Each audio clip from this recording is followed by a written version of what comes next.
Dear students, dear friends, spoken ఇంగ్లీష్లో భాగంగా ఈరోజు మనం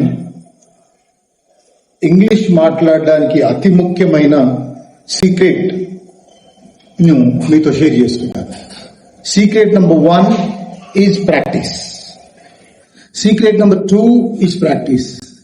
secret number 100 is also practice. ఎందుకంటే ఇంగ్లీష్ గ్రామర్ నేర్చుకొని ఇంగ్లీష్ కంటెంట్ మీ దగ్గర చాలా ఉంచుకొని ప్రాక్టీస్ చేయనట్టయితే మీరు జీవితంలో ఇంగ్లీష్ మాట్లాడలేరు. ఇంగ్లీష్ కంటెంట్తో గ్రామర్ నేర్చుకుంటూ రెగ్యులర్గా ప్రతిరోజు ప్రాక్టీస్ చేసినట్టయితే మీరు ఒక 30 నుంచి 60 డేస్లో అద్భుతమైన ఇంగ్లీష్ మాట్లాడగలుగుతారు. ఇది నా ఛాలెంజ్. మీరు విద్యార్థులైనా, మీరు గృహిణులైనా, వ్యాపారస్తులైనా లేదా ఎంప్లాయీస్ అయినా మీతో అద్భుతమైన ఇంగ్లీష్ మాట్లాడించడమే మేము ఒక యజ్ఞంగా తీసుకొని ఈ ఛానల్ని ప్రారంభించాము. దానిలో భాగంగా ఈరోజు మనము డే 1 క్లాస్ని డిస్కస్ చేద్దాం. ఎలా అంటే ఇంగ్లీష్ మాట్లాడడానికి గ్రామర్ అవసరమే, కానీ ముందుగా వెరీ ఫస్ట్ స్టేజ్ ఏంటి అంటే కేవలం పదాలను ఉపయోగించి, ఇంగ్లీష్లో ఉన్న పదాలను ఉపయోగించి మీరు అద్భుతంగా ఇంగ్లీష్లో మాట్లాడగలరు. This is my open challenge. గత 30 years నుంచి ఎంతో మంది విద్యార్థులకు, గృహిణులకు, వ్యాపారస్తులకు, ఉద్యోగస్తులకు ఇంగ్లీష్ నేర్పించి వారి కమ్యూనికేషన్ స్కిల్స్లో అద్భుతమైన మార్పులు తీసుకొచ్చిన నేను ఈరోజు 2 తెలుగు రాష్ట్రాల్లోని ప్రజలకు ఇంగ్లీష్ నేర్పించాలన్న సదుద్దేశంతో ఈ ఛానల్ ప్రారంభించడం జరిగింది. కాబట్టి friends, let us start day 1 class today. కేవలం పదం ఉపయోగించి ఇంగ్లీష్లో, అనగా ఓన్లీ వర్డ్ అని తక్కువ అంచనా వేయకండి. It will create lot of communication in your life. For example, go అనే ఇంగ్లీష్ వర్డ్ ఉంది, వెళ్ళు అంటాం.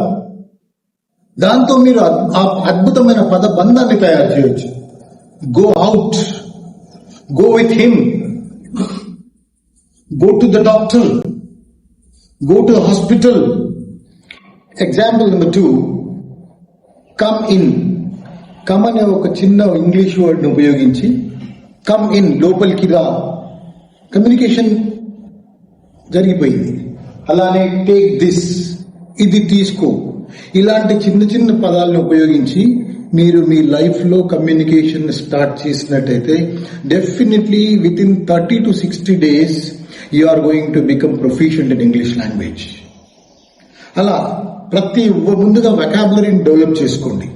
ఈ ఛానల్ ద్వారా మేము రోజు ఒక 5 నుంచి 8 వర్డ్స్కి మీనింగ్స్ ఇవ్వడం జరుగుతుంది.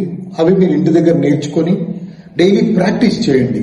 కేవలం కంటెంట్ విని మర్చిపోవడం కాకుండా డైలీ మేము చెప్పిన దాంట్లో ప్రాక్టీస్ చేసినట్టయితే, my dear student, I'm sure you are going to become fluent in English language.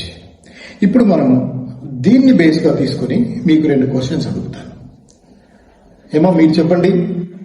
Play with me sir. Play అంటే ఆడుకోవడం, నాతో ఆడుకోవడం అని. మీరు చెప్పడమ్మా. Run fast sir. రన్ అంటే ఉరకడం, ఫాస్ట్ అంటే వేగంగా. రన్ అంటే పరిగెత్తడము, ఫాస్ట్ అంటే వేగంగా పరిగెత్తు అని కమ్యూనికేషన్ జరిగిపోయింది అక్కడ. అలానే నెక్స్ట్, ప్లే అంటే ఆడుకోవడం, నాతో ఆడుకోవడం అని. మీరు చెప్పండి బాబు. వెయిట్ ఫర్ మీ, నా కోసం. చూశారుగా, ఇంగ్లీష్ లాంగ్వేజ్లో కమ్యూనికేట్ చేయడము చాలా సులభంగా చేయవచ్చు. అందులో భాగంగా డే 1లో కేవలం వర్డ్ని ఉపయోగించి మీరు ఇంటి దగ్గర ప్రాక్టీస్ చేయండి. మీ ఫ్యామిలీ మెంబర్స్తో కావచ్చు, మీ ఫ్రెండ్స్తో కావచ్చు, మీ నేబర్స్తో కావచ్చు, మీ టీచర్స్తో కావచ్చు, మీ స్ట్రేంజర్స్తో కావచ్చు, ఎవరితోనైనా ఇంగ్లీష్లో ఇలా వర్డ్స్తో ముందు ప్రాక్టీస్ చేసినట్టయితే మీకు అద్భుతమైన కాన్ఫిడెన్స్ లెవెల్స్ వస్తాయి. దాన్ని బేస్ తీసుకొని మీరు ఒక 30 డేస్లో చాలా బ్యూటిఫుల్గా ఇంగ్లీష్లో మాట్లాడగలుగుతారు. This is my challenge.